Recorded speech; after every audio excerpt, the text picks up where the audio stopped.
তোলা, এটা তো শারীরিক অত্যাচার হলোই, ঠিক আছে?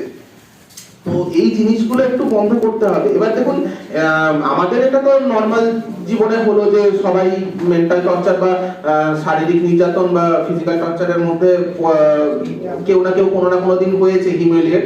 কিন্তু এবার স্কুল লেভেলে যে জিনিসটা হয়, কিছু কিছু টিচার আছেন, আমি সবার কথা বলছি না, কিছু কিছু টিচার আছেন যারা একটু ইনসাল্ট করতে ভালোবাসে, ঠিক আছে? এরকম আমার স্কুলেও ছিল, আমাকেও করেছে, অঙ্কের খাতা ছুঁড়ে ফেলে দিল, তো তারা হবে না। এই জিনিসগুলো কিন্তু খুব ভুল। এগুলো আমাদেরকে একটু ইয়ে করতে হবে যে আপনি হয়তো ক্লাস নিতে কোনো ক্লাসে যাচ্ছেন, পাশের ক্লাসে দেখবেন কোনো টিচার এরকম করছে, ঠিক আছে? এইটা কিন্তু টিচার লেভেলে আগে বন্ধ করতে হবে, ঠিক আছে? আর আমরা আজকাল তো দেখি যে মানে ফিজিক্যাল টর্চার যে জিনিসটা সেটা তো আছেই বাড়ি বাড়িতে, মানে এখনো যে হয়তো ওপিডিতে বসলে দুটো তিনটে লোক মহিলা এরকম আসেই যে আমার স্বামী আমাকে প্রচন্ড মেরেছে, ঠিক আছে? এবার এইটা স্কুল লেভেল